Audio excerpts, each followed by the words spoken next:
I would like to nominate John Dajowski to run our caucus tonight. Do I have a second? I'll second.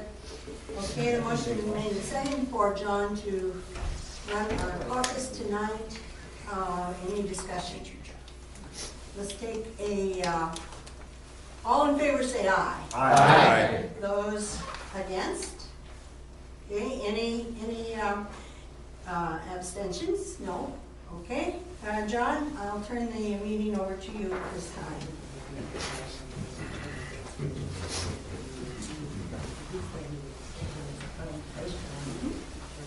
Okay, everybody, we want to go back because there's a great game on tonight, right? So Yeah. get out of here quickly.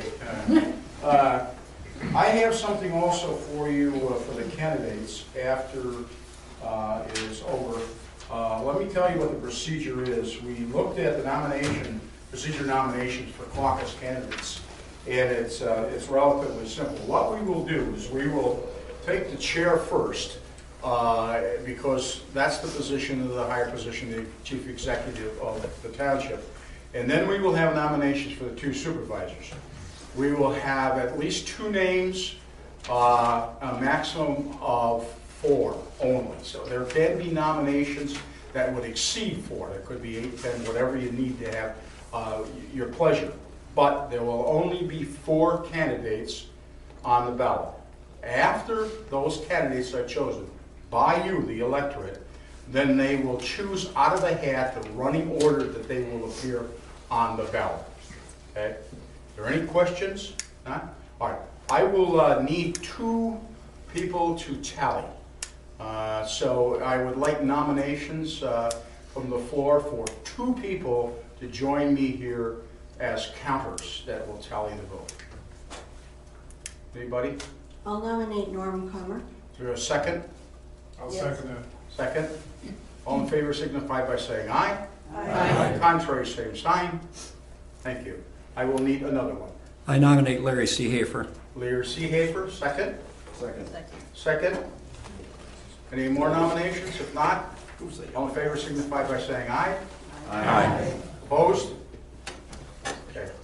You didn't even see the train coming, did you? I don't even have my glasses. I didn't see who nominated Okay. Larry. Larry was Bruce nominated. Bruce, and second, Second by Joe. Joe. Okay, thank you. Okay. Blair, you want to come up? Norm, you want to come up? Sure. Join me.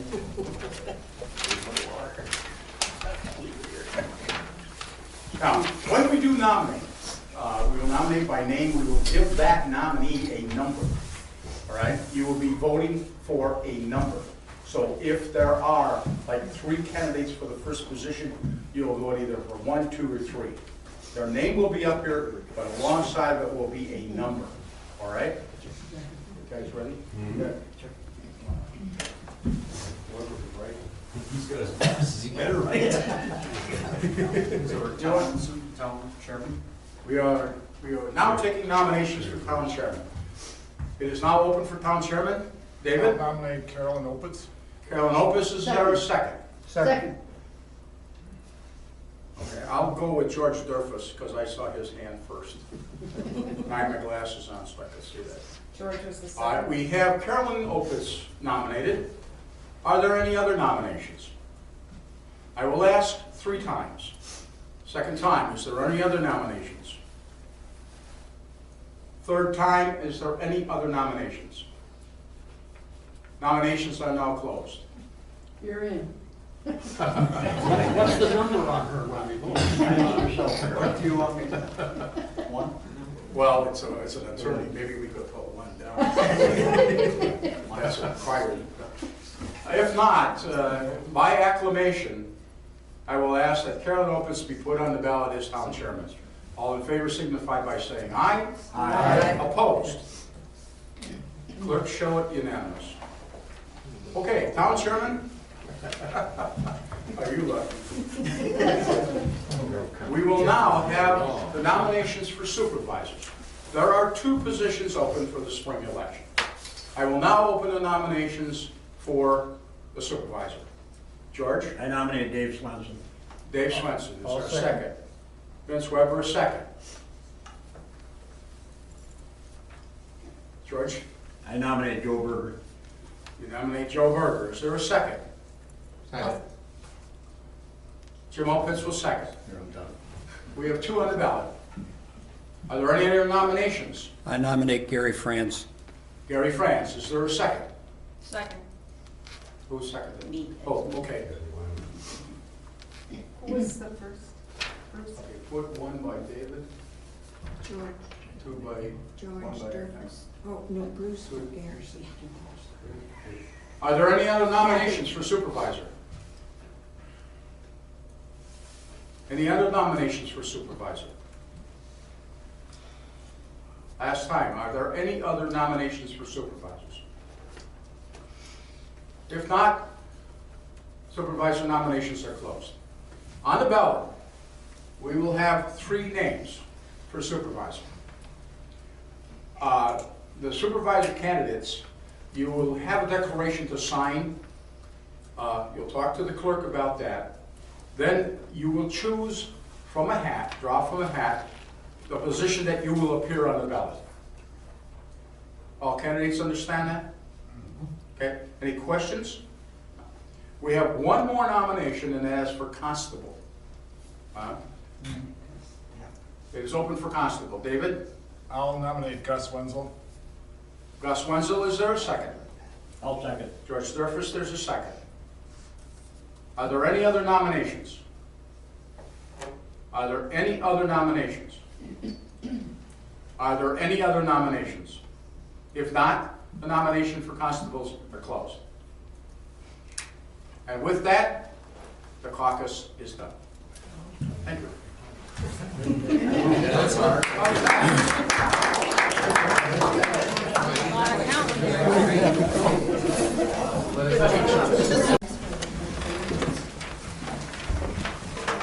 Pledge allegiance to the flag of the United States of America and to the republic for which it stands, one nation, under God, indivisible, with liberty and justice for all.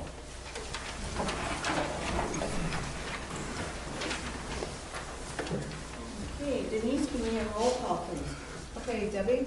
Here. Dave? Here. Carolyn? Here? Norm? Here. Joe? Here. Okay, visitors, do we have any visitors' comments? I think that the first thing that I would ask is that we do have a visitor here.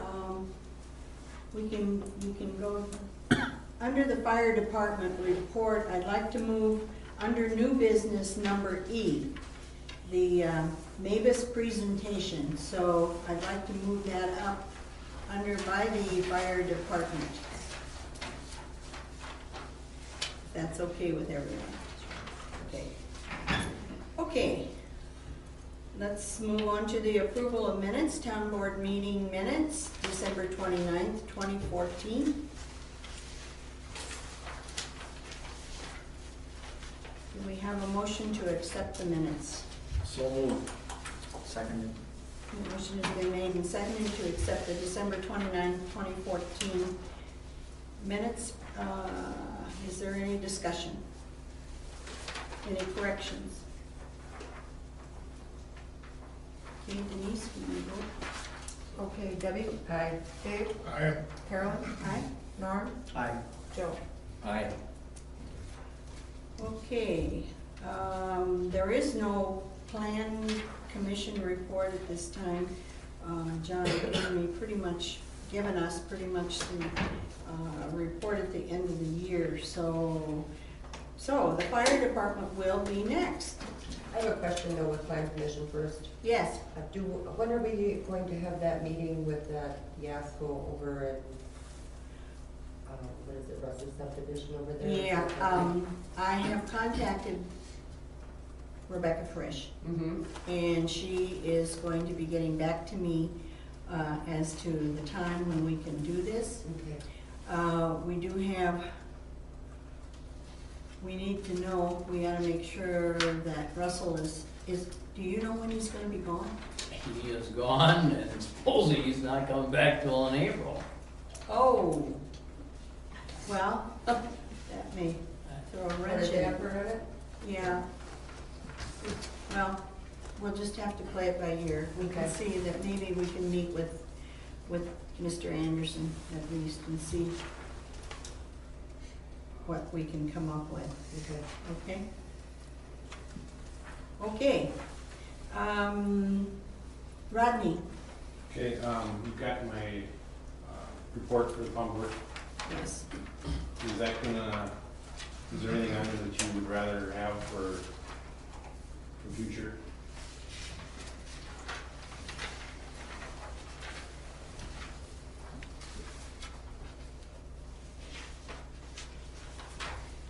No, I think as far as I'm concerned, we just need the report of what's going on over there.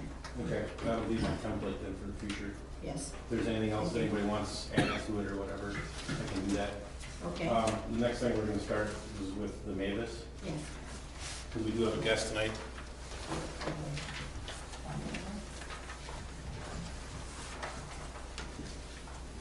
I'm not even gonna try to slaughter his last name, it's Keith, and I'll let him kind of introduce himself. Good evening, ladies and gentlemen. My name is Keith White, and I'm the Fire Service Coordinator for Wisconsin Emergency Management. It's a position I've held for about the last 10 years, and one of my taskings there is to assist with the build-out of the mutual aid box alarm system across the state of Wisconsin. So with that, if I can share some perspective about the program. The program began in 1968 in Illinois, where it was developed and founded as a means to provide mutual aid services in a more organized manner than what had previously been taking place there. It's actually been the fire service model of ordering pieces one resource at a time. And so as a result of some things that happened there, a gentleman came up with a concept called the mutual aid box alarm system, which predetermines and prescripts the resources. And he took that to his chief. His chief bought into the concept, and hence Mavis was born in 1968 in Elk Grove Village, Illinois. In 1987, Kenosha County became the first Wisconsin Mavis division. They've been involved since that time. In the year 2000, Racine County came on board, and today we have 59 counties that are participating in the mutual aid box alarm system. It's a program that's intended to be neighbors helping neighbors.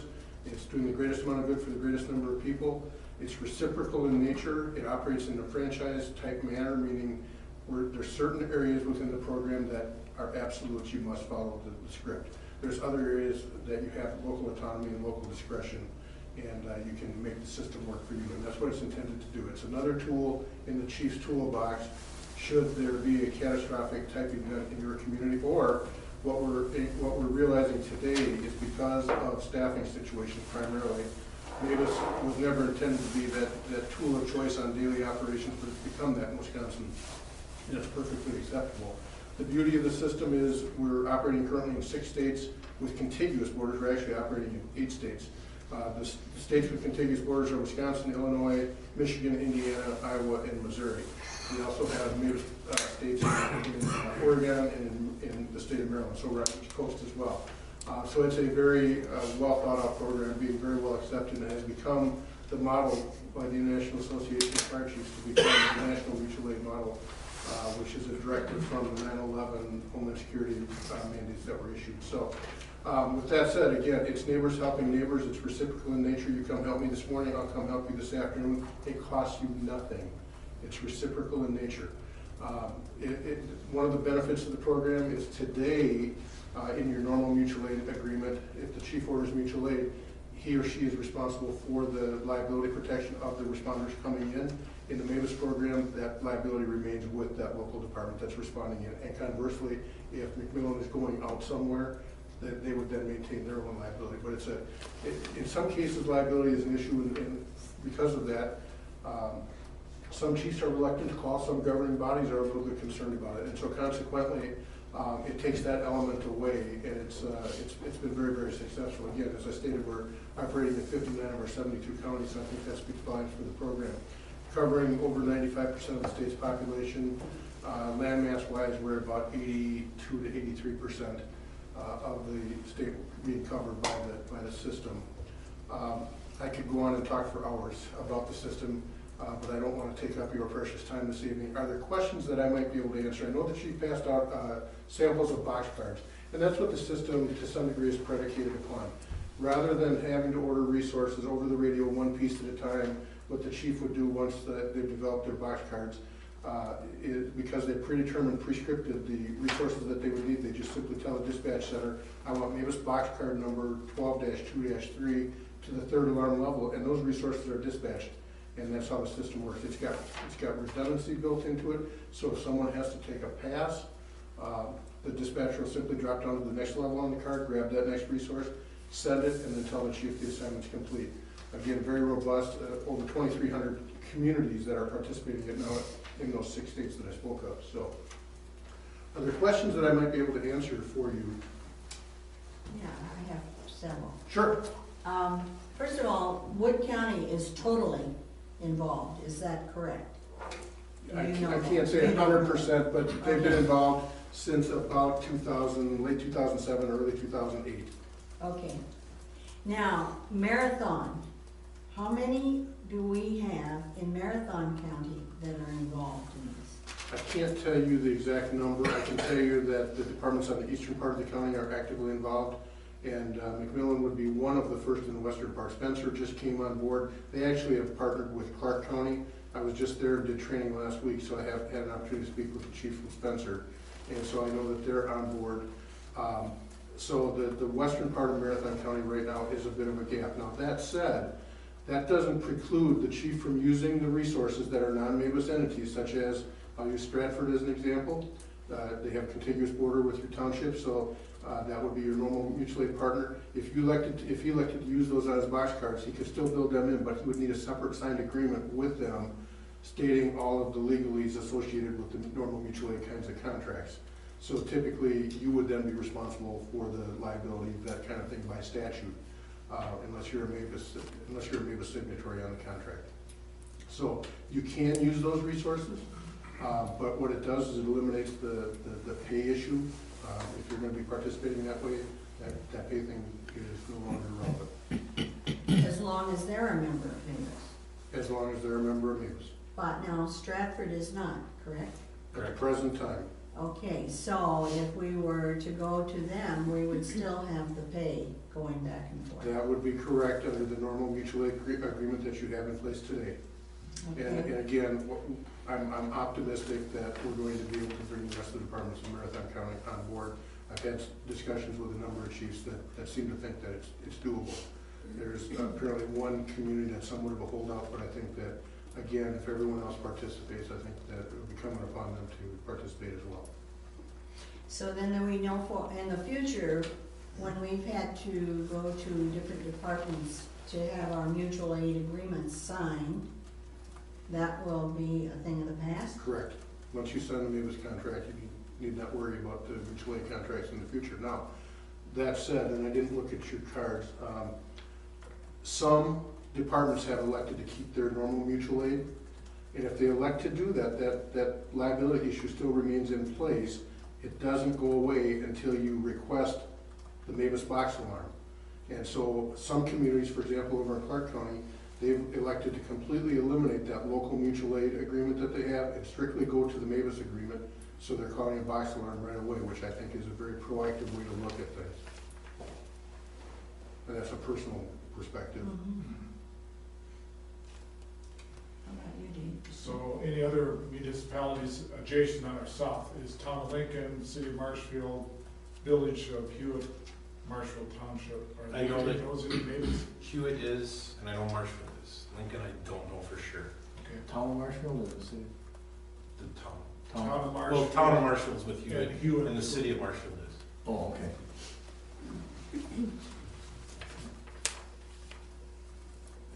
So how long will it take to get this in place if we go along with this? Which usually about the average time. Well, if you sign the contract this evening, the next step in the process would be to complete the box card development. And once that's done, we'll come over and do the training. And once the training is complete, you're ready to go on board. Because Marathon County Division 130 went live on January 5. So they're in the tool chest now for me to be able to draw as a one of my jobs is to coordinate regional, statewide, and national responses that should it come to that. And so they're now in my list of divisions that are live, ready to send resources if needed.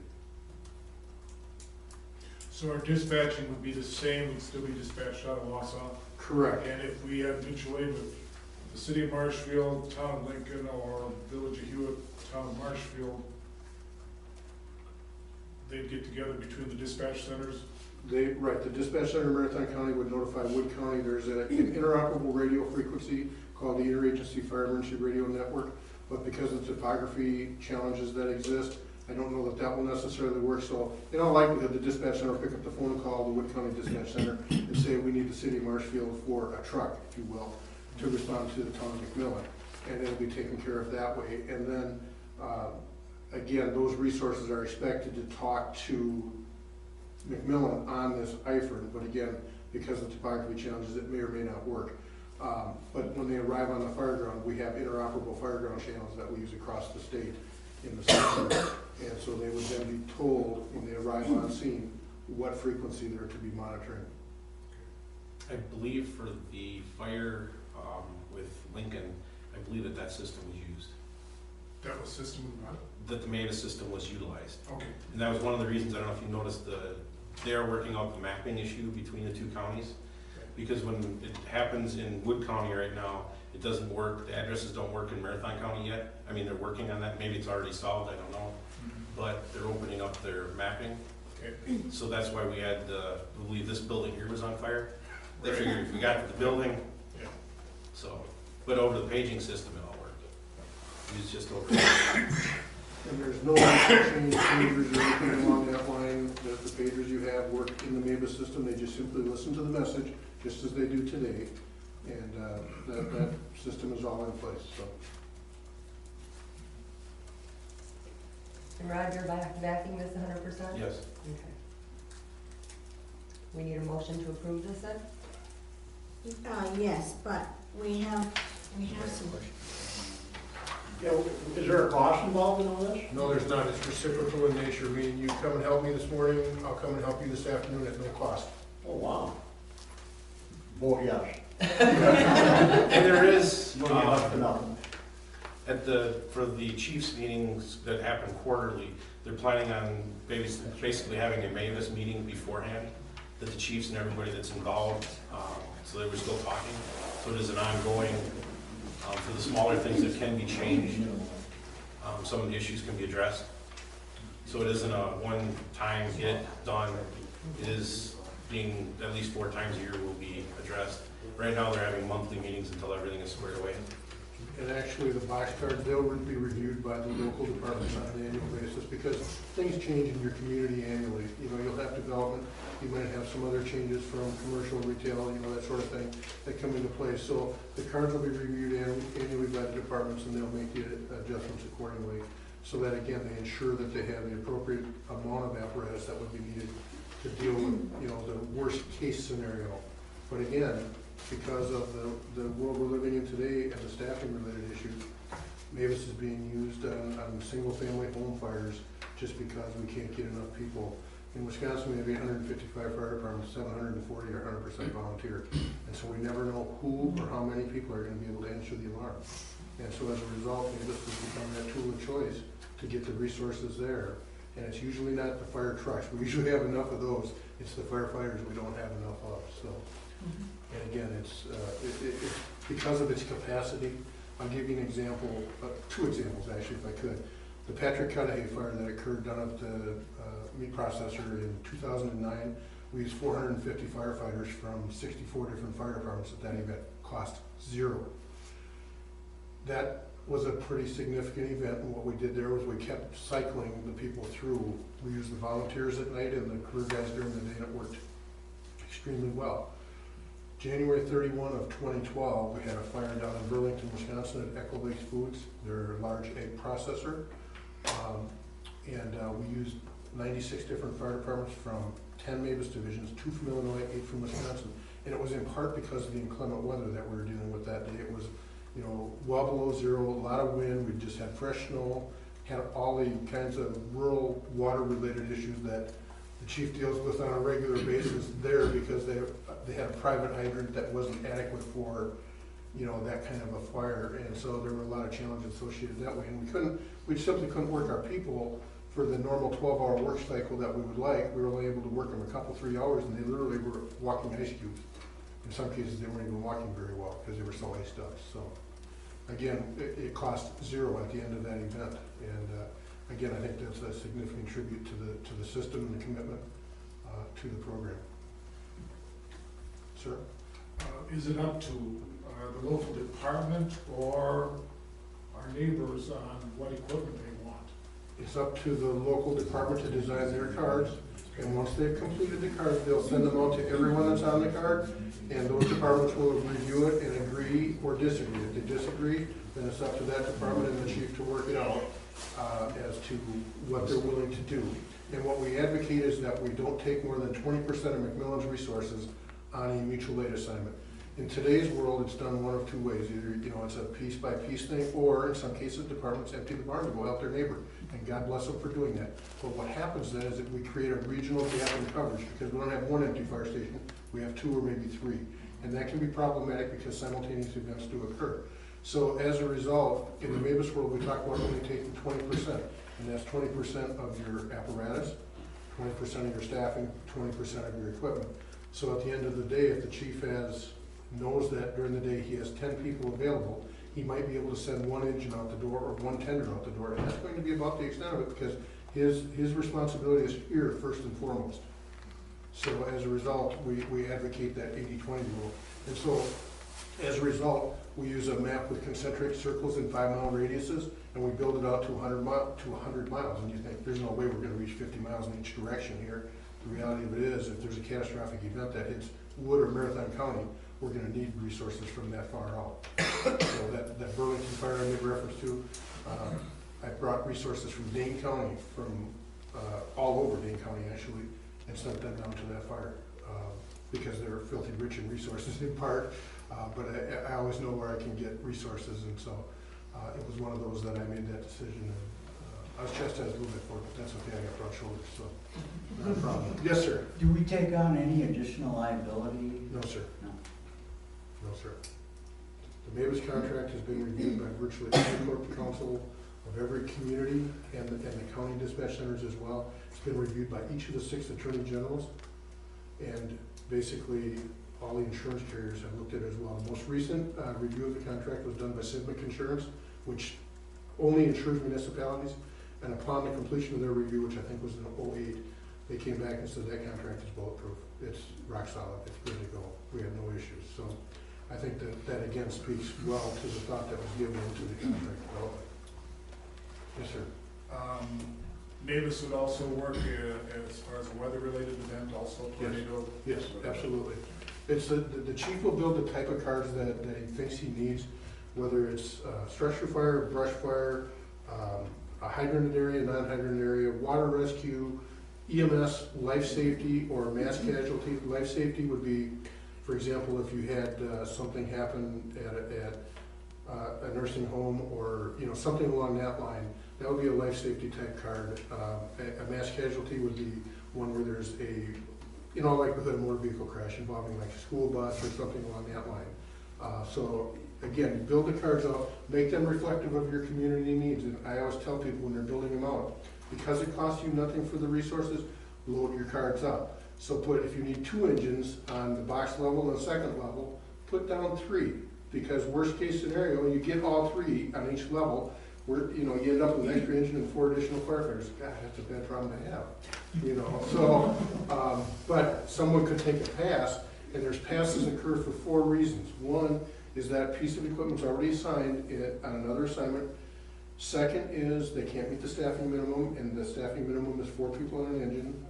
And then the third would be that the vehicle's out of service for maintenance. Or the fourth, because we're a home rule state, the chief says, you know what, I just don't think I can send that piece today. Takes the pass, and the dispatch center will just drop down to the next level on the card, send that next like piece. If they run out, then they're going to ask the chief where they want them, or the chief may go to what's called interdivisional. If you look down on the card, you'll see that And that's where you get two types of resources, either strike teams, which are 5 of the same resource, or a task force, which I call a mini fire department, because it's 2 fire engines, a ladder truck, a squad, which is a heavy, medium, and light rescue, a chief's aide, and 3 ambulances. So it's kind of a mini fire department. They should be able to handle anything that will come their way. And again, we can stay as long as we need. The Patrick Cudahy thing, we're there 5.5 days. The Echo Lake Food Fire, we're there about 3 operation periods, so a day and a half before they started releasing companies. So again, because we have that capacity, we can support operations for extended periods of time. And again, the end result, there could, somewhere along the line be a cost for fuel. And it's just a courteous thing to do. If somebody's good enough to come and help you, you might give them a little bit of gas to get back home. But beyond that, it doesn't cost you anything. It doesn't cost you anything for labor, it doesn't cost you anything, if somebody has a mechanical failure, it's theirs, Is there a downside to any of this? A downside, I'd like to say no. I'm sure you'd find one somewhere. When I'm out doing the training presentations, I look at the group and I say, firefighters in the room, is there anybody here that doesn't want to fight more fire? And there's never a hand that goes up. They all want to fight more fire. This is one thing that if, for example, the department hasn't had a fire in just say, for example, a year. Well, if you don't use the skill set that you've acquired, you'll lose it. So participating in the MABUS system, you'll get a chance to go to the larger fires typically, and everybody wants that opportunity. So, a downside, I can't think of one. I'm talking about the from a contract legal portion of perspective. it. Well, the downside would be that we might experience some costs that we otherwise wouldn't. You would, As far as you the would. township is concerned, but we also would benefit if we have a Correct. incident in our town. Yeah, absolutely. Yeah. Absolutely. So for example, when you had Farm Tech Days, had there been a catastrophic weather event go through there, we could have mobilized the resources that were necessary. I'll give you an example. Just this past Saturday in the city of Green Bay, they had a water main break at St. Mary's Hospital, filled with mechanical room. They lost all the heat in the hospital. They used the MABUS system to evacuate the patients and move them over to St. Vincent's Hospital. And it went to the 3rd alarm level on the boxcar. And they included on the boxcar were not just the ambulances, but city buses, city transit buses. So those people that were ambulatory, they could just walk them out, put them on the bus and move them over. Those that weren't were transported by ambulance. And again, it was a seamless operation, and the resources were all predetermined, prescriptive. No having to think, where am I going to get those resources from? In our packet of information that we received, there is a resolution. Is that what it is that we need to have passed Yes, to go? yes. It's not simply just a motion to accept No, we need this? we need the resolution. We need the You need to be resolution. authorized to sign it on behalf of the township. Okay. I have a question for whomever can answer it up there out of you two. Would this make it a uniform cost from other departments, like when you have a department come in, it's a cost incurred to the fire, the landowner, property owner? Each department charges different costs. Is that correct? Like you guys would charge, what do you charge for going to a fire? Do you have a ceiling on it or not, or is it open-ended? I believe right now, if we need to, it's open-ended. But we have not been billing it, I believe.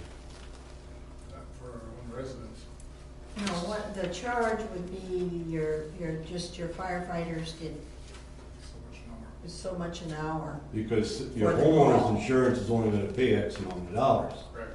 So is this gonna be, like Stratford, if they come on board or whomever, is this gonna be a uniform charge, or all you fire departments gonna get together and put a cap on it? There is. So you can only charge $1,500 for a fire call? There is, for the mutual aid people coming in, there is no charge. But I think the question is if a fire department is charging the homeowner or the property owner for it, is there a standard fee, or is it? Right, is there gonna be a standard fee for this, or is it gonna be open-ended?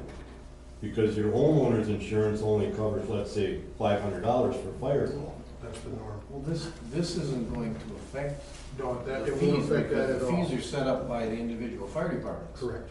And that's gonna be that fee, whatever our fire department charges, that's what it'll be.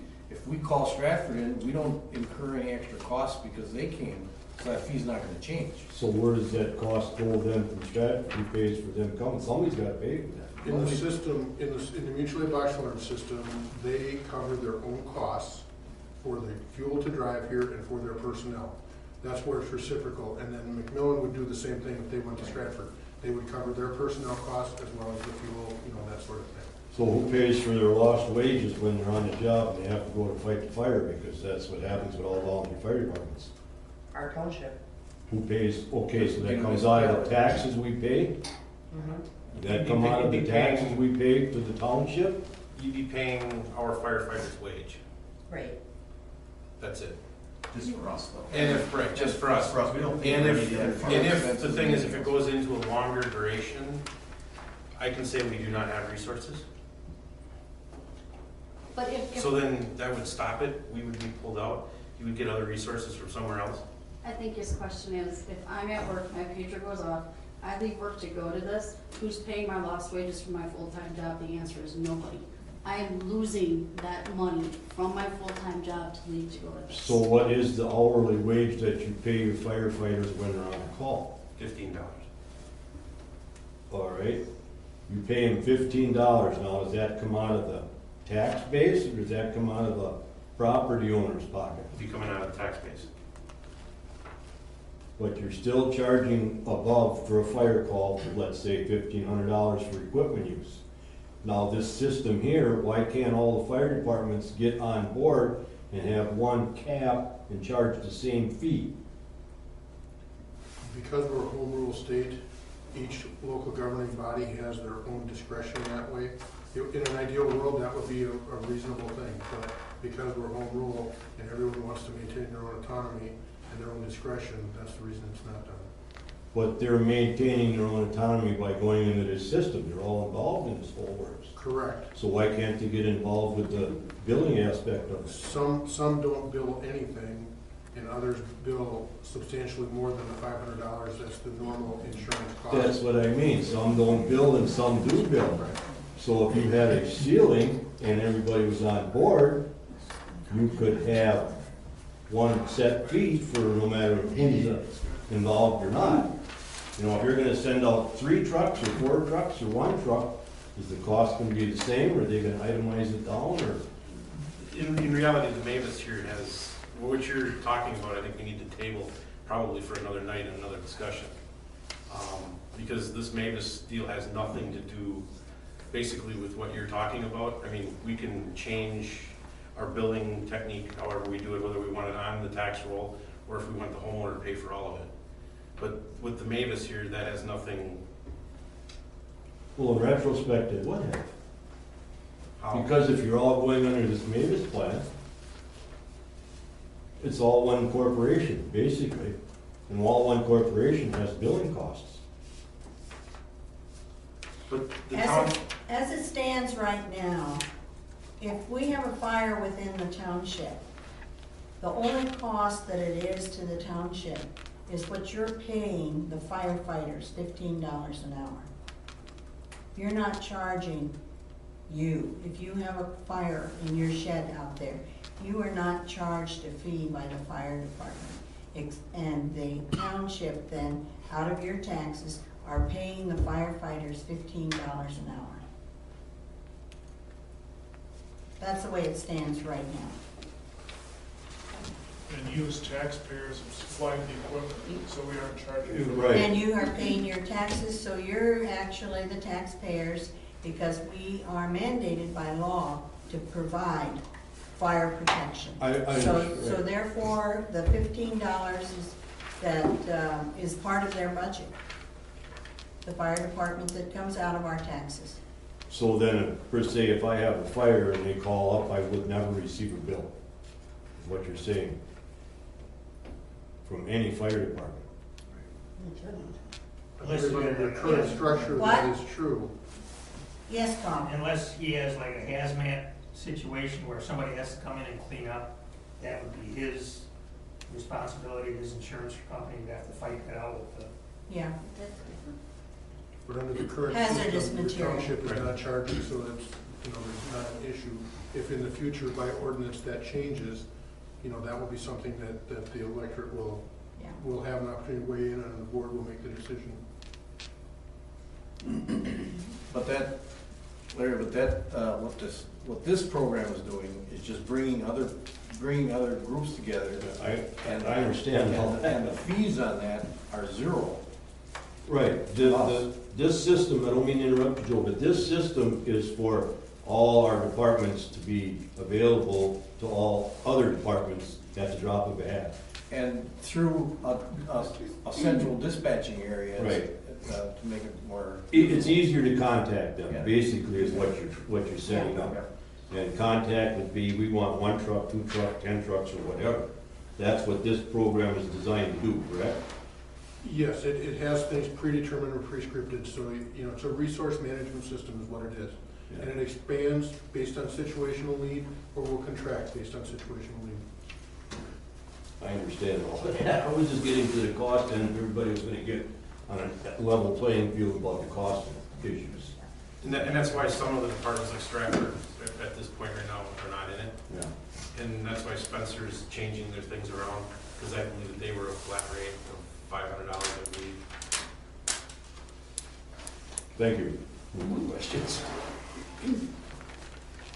Okay, any other questions? Okay,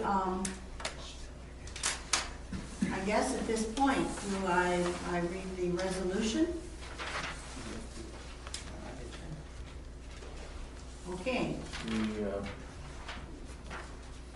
Basically doing this under the report, so we can add it. pardon? I said we're doing this under the fire department reports, so according to the bottom of this, we But she moved it up to here can. at the beginning, so Yeah. we're doing this now. Yeah, and I have it on there to approve or disapprove the resolution. Okay, the resolution. Go ahead, are you, If you need nothing more from me, I'm fine. If you have Okay. other questions, I'm happy to stay and answer. okay, otherwise, unless you want to just listen to what our resolution is. I know what the resolution is. Standard boilerplate, so. Since you provided it. I'd like to thank you for the opportunity to. Well, address thank the you board for and coming to assist. and going over this with us. We appreciate it. No problem. Okay, Thank you. thank you. You're welcome. Okay, so do we just want to go ahead and do this and get it, complete this thing? The resolution number 1-2015, whereas the Wisconsin statute authorizes any municipality to contract with other municipalities and with federally recognized Indian tribes and bands in this state for the receipt or furnishing of services such as fire protection and emergency medical services. Such a contract may be with municipalities of another state, as provided in Wisconsin statute. And whereas the Wisconsin statute provides that the standards for fire, rescue, and emergency medical services shall include the adoption of the Intergovernmental Cooperation Mutual Aid Box Alarm System, or MABUS, as a mechanism that may be used for deploying personnel and equipment in a multi-jurisdictional or multi-agency emergency response throughout Wisconsin and neighboring states. And whereas the Attorney General of the state of Wisconsin must approve any agreement between a Wisconsin municipality and a municipality of another state, and said agreement was approved by the Attorney General of the state of Wisconsin on December 22nd, 2000. And whereas said agreement was submitted to the governor of the state of Wisconsin for his concurrence, which was obtained and later adopted under Wisconsin statute, and whereas the town of McMillan Town Board believes that intergovernmental cooperation for purposes of public safety and protection should be encouraged, and that the mutual aid box alarm, or MABUS, agreement would afford these benefits to county residents by coordinating fire protection and emergency medical services as recommended in resolution number 1-2015. And whereas it is in the best interest of the town of McMillan to enter into the proposed mutual aid box alarm system agreement to provide for the coordination of fire protection and emergency medical services in the event of a large-scale emergency, natural disaster, or man-made catastrophe.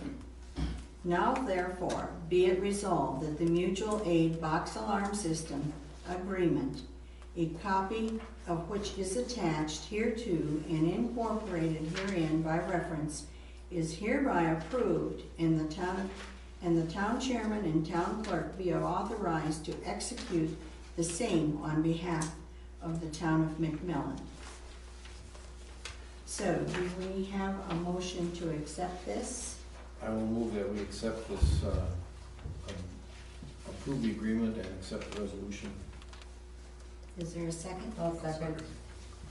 Okay, the motion has been made and seconded to approve the agreement and resolution number 1-2015. Is there further discussion on this? If not, we'll vote. Joe? Aye. Norm? Aye. Carolyn? Aye. Dave? Aye. Debbie? Aye. Motion carried. Very good, thank you. I'll sign it.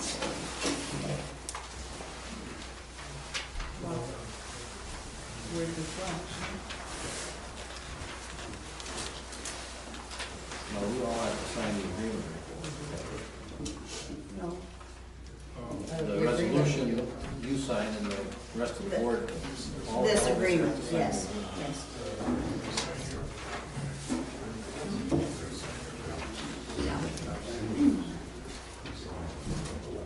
We have to all sign, This one, The big that one. one. the big one, yeah.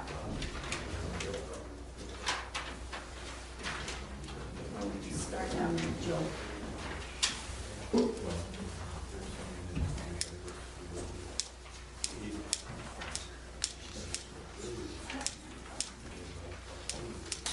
Okay, here's the resolution. I'll keep all this together here.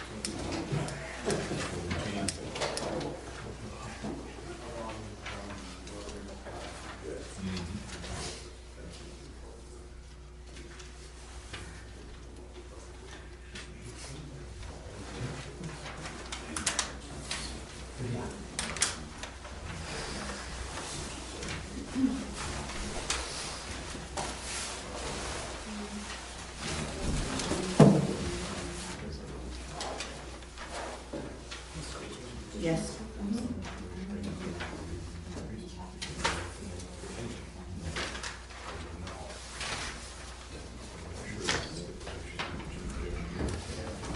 That's been decided, I believe.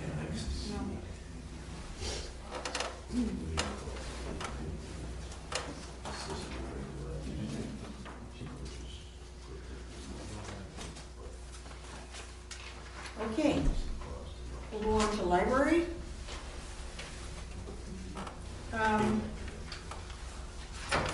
Ruth is not here. I don't know, I have not heard anything. All right, yeah, supervisor report, Norm, do you have anything to report? I don't have anything on the library, and of course, our next newsletter is probably going to be spring. We usually put out a newsletter before, for the election, that just lists the names of those running And the annual meeting. and the annual meeting, so Mid-March, start working on that, We should be almost finished by mid-March. it should be out by maybe. it. Oh, no, we didn't plan. We'll have it. Let's go for starting early. Let's go for earlier, yes, okay. We'll get her done. Okay, okay, good. March 1st? Very good. Okay, garbage ordinances newsletter I have, for my report, I just have a thing that I was sent here, a memorandum from Marathon County. It's not really a garbage or ordinance, but it is the county is looking for potential applicants interested in serving on a citizen advisory task force for the Marathon County Zoning Comprehensive revision. There we go. Spit it out. This is from Dean Johnson and Jeff Pritchard. Do we have anybody that would like to be on this? I would imagine, I think they probably are gonna be going over the new chapter 17 new ordinances, which will be very time consuming, I imagine. So anyway, I have the papers here if anyone is interested. It has to be in by the 16th. So you can look at that. I think that's all I have to report on. Dave for highway? The last week was, of course, cold and snowy and icy. We're probably even, if not a little ahead of where we were as far as salt consumption over last year. Had a few problems with the trucks. We had the older plow truck, again, had a wheel problem, so we addressed that. That was all taken care of. Saturday, I had a call from the county dispatch that somebody had hit the stop sign on Man Road and snapped it off. And usually that's a county issue. Any stop signs on a county road are the responsibility of the county. She called me. Pat and I went out, repaired it. It was just stuck in the snow. So we took care of that for the county. Other than that, we're still getting, our drivers Pat and Jean are still having people push snow across the road. Can't be doing that. So, we got a few more people here tonight, if you could spread the word. It was in the newsletter, correct? It was also on Yes. the pink slip. It was wasn't also it? in Yeah, the but tax. nobody's reading the pink slip, obviously. What color should the slip be instead of pink? I don't know. So other than that, I don't have anything. Any questions? I do, I have a question. Yep. And this is just in general. If they're plowing snow and they knock over a mailbox, who's responsible for that mailbox? Is it and I'm talking like statewide type of thing. Who normally takes responsibility for that? Probably the one that hit it. So it'd be the township would be responsible. Well, you have residents on county roads too. Mm-hmm. No, I'm talking about a township. Yeah, yeah. And it's not in our township, I'm just asking in general how that. I think the state takes care of them, or the county takes care of the states, I think. But otherwise, Pat's out there fixing them. If he hit someone, sometimes he's accused of hitting them and he didn't hit them. Yeah, right. But just the force of the snow sometimes will knock them over, so. Any other questions? Thank you. Deb? Let's see, nothing for buildings and grounds. Website, I haven't heard anything back from John yet. I know he is working on it, so he said he'd get back to me when he's ready to transfer everything. So he's hitting it right. Good. Okay, we will move on to approval of checks and financial report.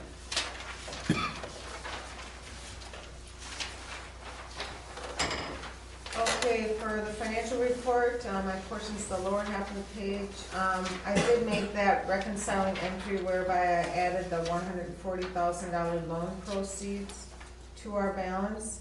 And that brought our adjusted beginning balance on December 1st to $224,506.89. We had receipts in December totaling $96,254.15. And disbursements for the month were $82,749.44. After making the adjusting payroll liabilities entries, the ending cash balance was $241,740.89. Tax collection receipts by the end of December totaled $1,784,304.90. And then there was interest on that tax account of $61.29. For the checks issued, these are the checks that have been issued since our last meeting, which was December 29th, so just in a couple weeks.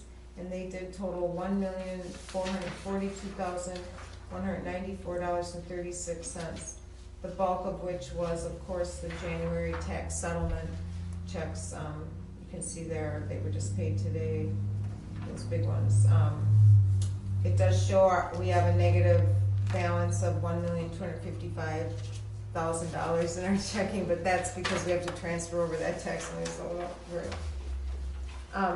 so the checks number the checks that make up this total were check numbers 13186 through 13248 and 13253, and that excludes just two checks, 13192, 13193. They were in last month's total.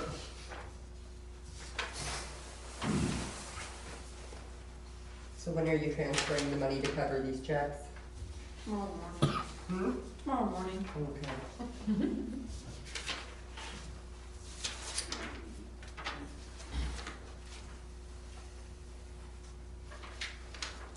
So a lot of these are A your lot of tax these are- stuff.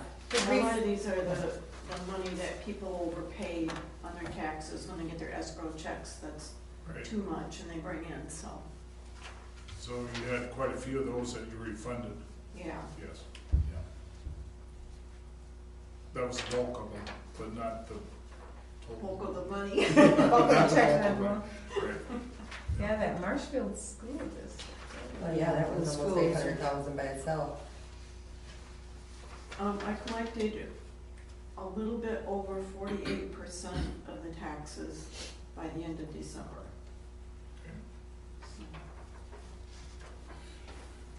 I do see something here, on 13199, the bill for the bridge inspections.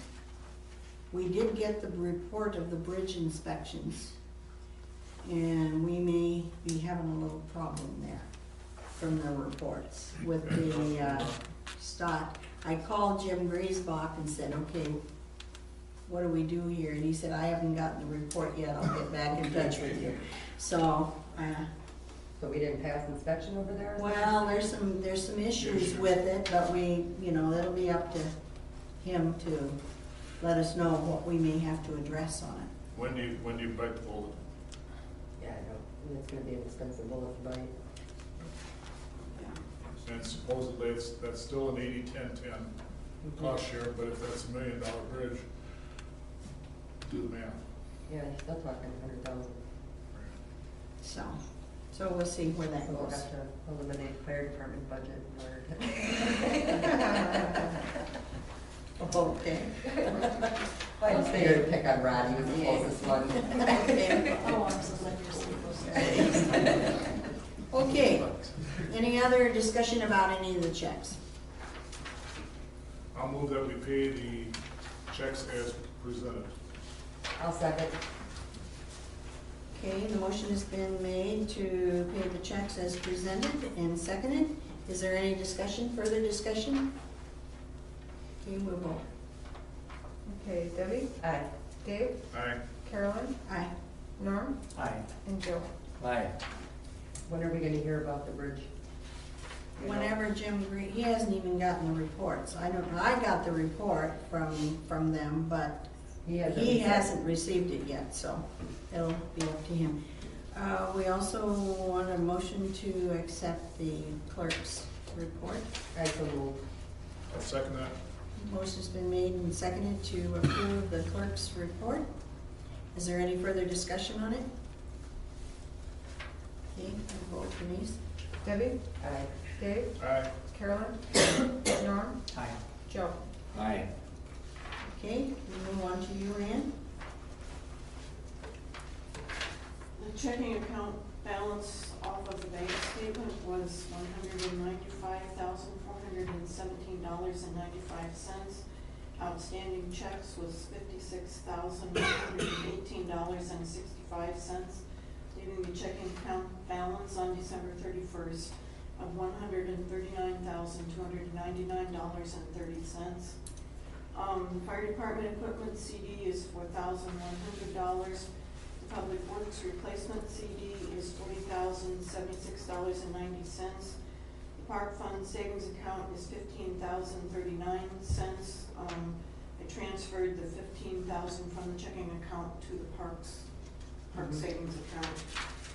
The volunteer firefighters fund savings account is $43,264.30.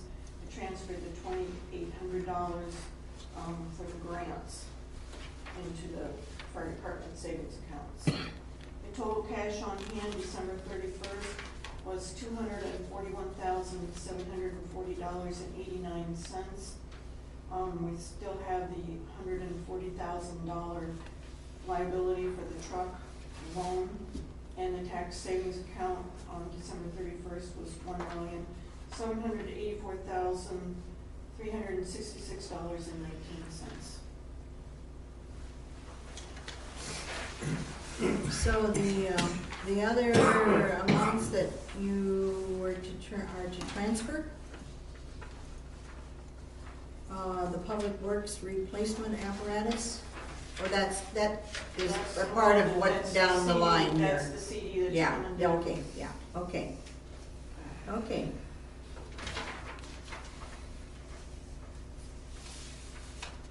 Okay. Is there a motion to accept the treasurer's report? I'll make that motion to accept the treasurer's report. I'll second that. Okay, the motion has been made and seconded to approve the financial report, treasurer's report, December 31st, 2014. Is there a discussion? Okay, Denise. Joe? Aye. Norm? Aye. Carolyn? Aye. Dave? Aye. Debbie? Aye. Motion carried. Okay. So, and we will be transferring $1,424,436.15 to cover the January settlement and the refunds of the overpayments for the taxes. Repeat that amount? $1,424,436.15. It's for those, was it 6 checks at the end and then all those refund checks.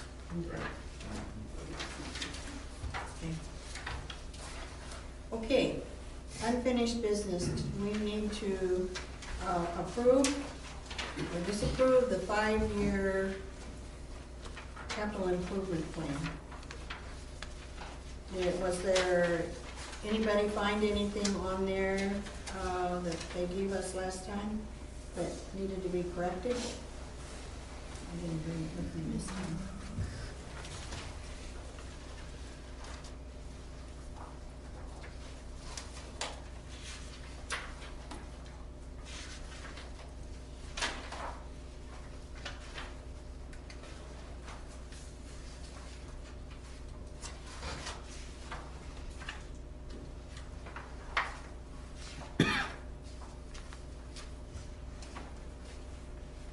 The bridge wouldn't be on there. The bridge is not on there, yeah. Yeah, well, we didn't know about that, and we still don't know. Right. So we may have to do some adjustments, but that's why we have the plan is. I was just saying, that might be a situation too, where they can go to FEMA or something on that order and apply for grants or whatever they need to do. Right. Yes. Okay. Okay, so do we have a motion to approve the capital improvement plan? I'll move that we approve the 5-year capital improvement plan, and that plan is dated 2015 through 2019. I'll second. Okay, the motion has been made to approve the capital improvement plan dated 2015 through 2019. Is there any further discussion on it? Okay, let's vote. Debbie? Aye. Dave? Aye. Carolyn? Aye. Norm? Aye. Joe? Aye. Okay, moving on to new business. Approve, disapprove action on Public Works apparatus CD, which matures 1/18/15. Okay, that's the CD that we're adding 20,000 to. I did check with the bank. The 3-month CD, the interest rate is 0.15. 6 months, it's 0.25. And 12 months, it's 0.45.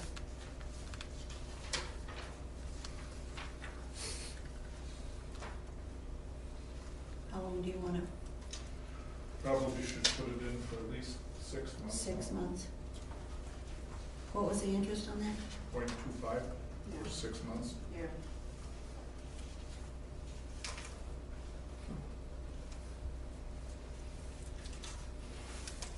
Because that'll give us till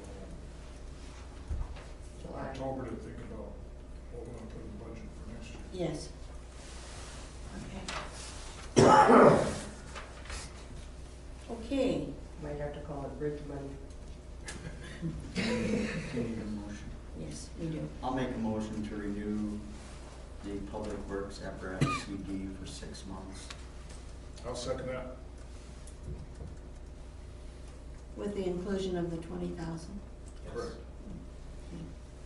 Motion has been made and seconded to include the Public Works replacement apparatus CD for 6 months with the addition of the 20,000.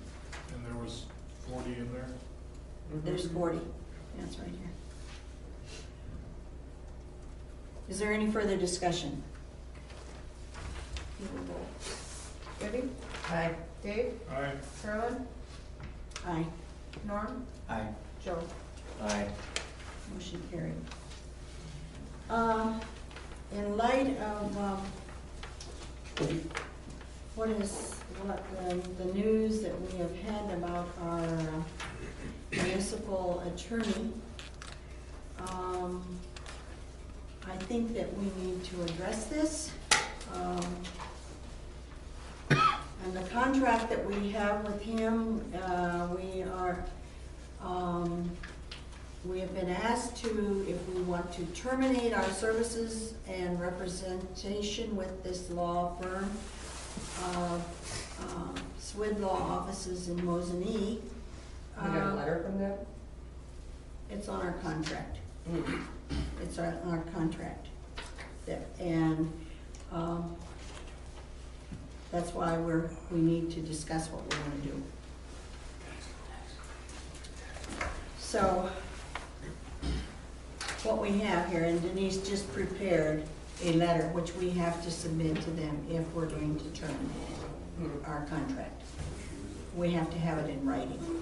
So, I'd like to open this up for discussion as to what our feelings are on the situation. Is everyone familiar with the charges that have been filed against Mr. Swid? No, I'm not. It's a personal thing with his income taxes. It's been going on for 4 years already, but they did just charge him. He has been charged, and so. He has not been convicted. Right. So, I don't know what your feelings are on continuing our association. Do we have now, just with Mr. Swid, or could we in fact go out to other attorneys? We can go to anybody. So we We've have already. that. We have the authority to do that. just, sign off on this contract, asking to terminate our contract. The only thing that the contract requires is that if we have any outstanding financial obligations, that we pay those up. We do not have any bills from him at this time. And so we just need to know if you want to keep, if you want to terminate this. Excuse me, Carolyn, so what we have with him is a contract which specifies what the billing fees are gonna be if we use him. Is that correct? Yes, But we don't have that with any other attorney? no. I thought we had one. with Well, we somebody have, point. I don't think we ever terminated the one from the, From Point, no, we just from kept them Point, on. but we've never used them. Mm-mm. So, But we can go to any attorney and the fees, we just don't have a contract that specifies what the fees are going to be. Yes. so what we would have to do, well, first of all, I thought we need to, I don't know what your feelings are on terminating this contract, or if we want to then pursue a different attorney. We need the discussion. Well, I think we already gave you permission to go to any attorney you want to, Carolyn. And I don't think we really want to jump the gun and eliminate Mr. Swid because of accusations that were in the paper. Because I think that's kind of jumping the gun. Except that he has been charged. He has not been convicted, but he's been And we went charged, to court, so. So we just don't have to use them. Right. And we have You no choose not obligation, to, we you don't have have no to. obligation To use them. Right. To use them. And we have Right. the opportunity to use anybody else, so if we don't do anything, we're okay too. Mhm. Right, Yeah, I think I that prefer makes, that way. it would make sense just to sit on it and, Just sit on it. sure. yeah. Yeah. If that becomes a situation where we don't want to be affiliated with it, Well, if he gets In the convicted future. of a felony, he's not gonna be an attorney anyway, Yeah, so he isn't gonna have to We're worry gonna about take it. care of itself. Mhm. Yeah. Exactly. exactly. Oh. Yeah, so. and then the only question in the future would be if we need to have that type of arrangement with a different attorney. A different Or not, attorney, maybe we don't need it. but- Hopefully we won't need it, so we'll just let it sit as is. Mhm. Okay, good. All right, we'll move on then. The next item on the agenda is to approve, disapprove, well, I don't know about this, Dale Dominic. As fire department lieutenant and have the oath of office. So Dale, if you would come up, please.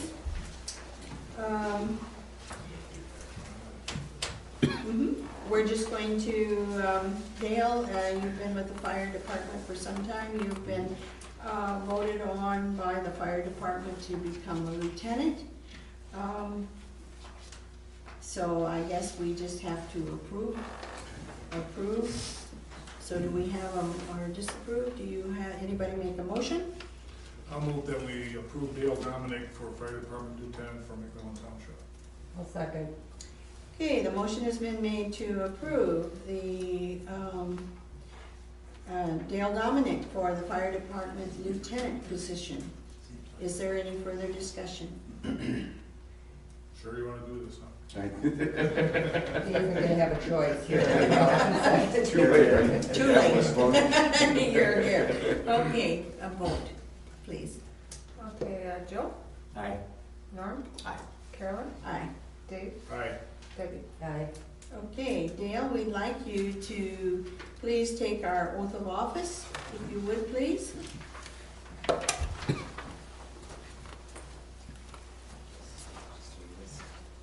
Okay. I, Dale Dominic, having been elected or appointed to the office of Fire Department Lieutenant, do solemnly swear that I will support the Constitution of the United States and the Constitution of the State of Wisconsin, and will faithfully and impartially discharge the duties of said office to the best of my ability, so help me God.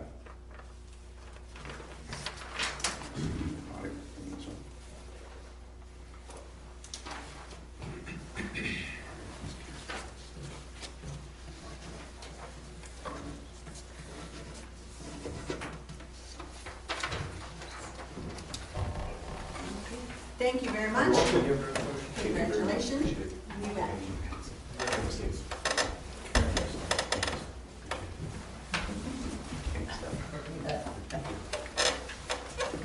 Okay, thank you very much. Okay, we'll move on to discussion Rod, I think we're back to the fire department here. Discussion with landowners and fire department for use of dry hydrants. Basically, what brought this up to me is that Marathon County asked for us to give them all of our dry hydrants or ponds that we pull from. After speaking with Kevin, he was not aware of any contract or anything we had signed saying that we could use the property or pull the water from them. Most municipalities have something, because we stick the money into the dry hydrant or sometimes a culvert, sometimes gravel and such. And because we are going on private property, now entering into Mavis, it may not be our rigs that are pulling into the driveway. So I would like to see some type of paperwork. Today I was able to dig up something that happened in Old Tree. I think you all have a copy of what came from the attorney at that time, and also a copy of what he had drawn up for us to get signed. But that this does all come back from Old Tree. Some of the dry hydrants we do have signatures from, and some we do not. Some are partials. So I guess I'm just kind of looking for some guidance on what the board would like to see. Do you all have this map? You got it, okay. So you want to kind of just, the map shows on the maps, it shows you where the hydrants are within the township. Correct. And apparently, my understanding is that one person did not approve it.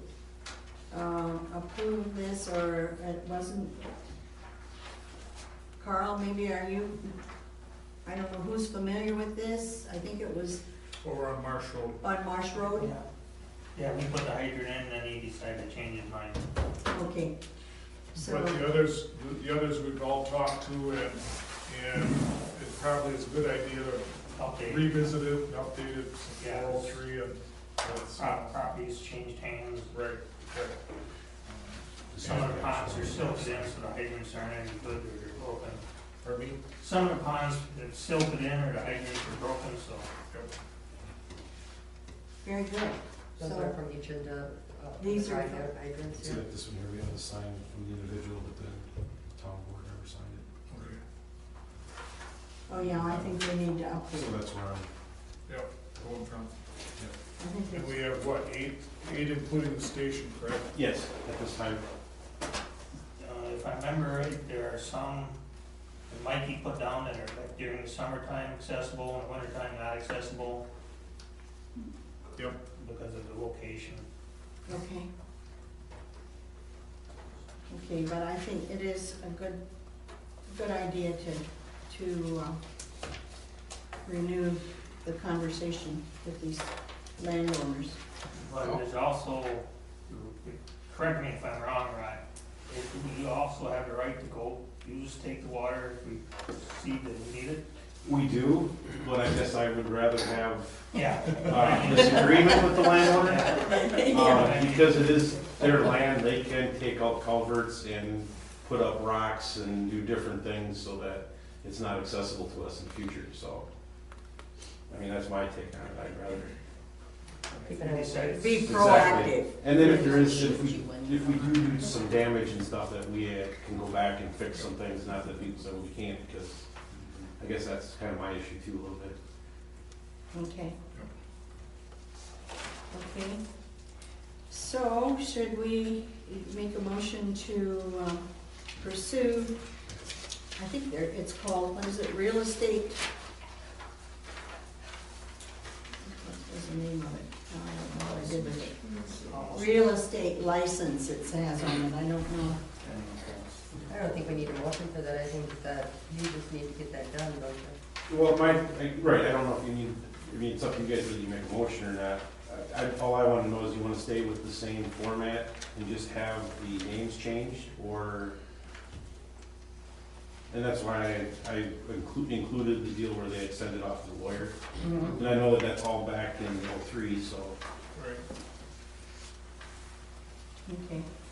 You'd make the visit, or somebody from the department would make the visit? Yes. And the contact, and have it signed and bring it back at a future meeting? Correct. There probably isn't a need to do this through a lawyer in this case. No. No, You just reason, use this format of a letter, a cover letter, based Correct. on this thing. I just gave the history, or that was just part of the history of how it came about. Yeah. Okay. So I think we're all in agreement that it's fine. Please do it. Please do, yes. Yeah, please do it. Yes, okay, all right, very good. So, that is the end of our agenda. Anything else from anybody?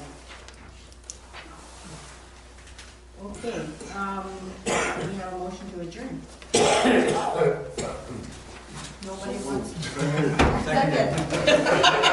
All in favor, say aye. Are you all on their feet? Did I usually jump the gun on this one? Meeting adjourned. We were all waiting for Debbie to say something. Surprise, surprise. Quiet over there. What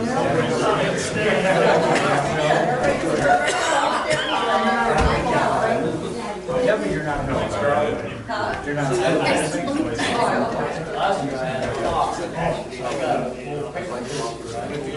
Yes, that's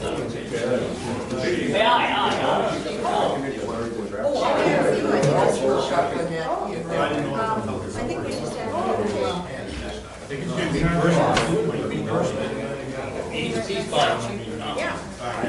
And I think,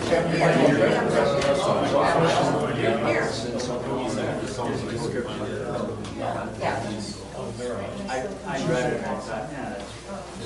here, Joe would be well at that. You will.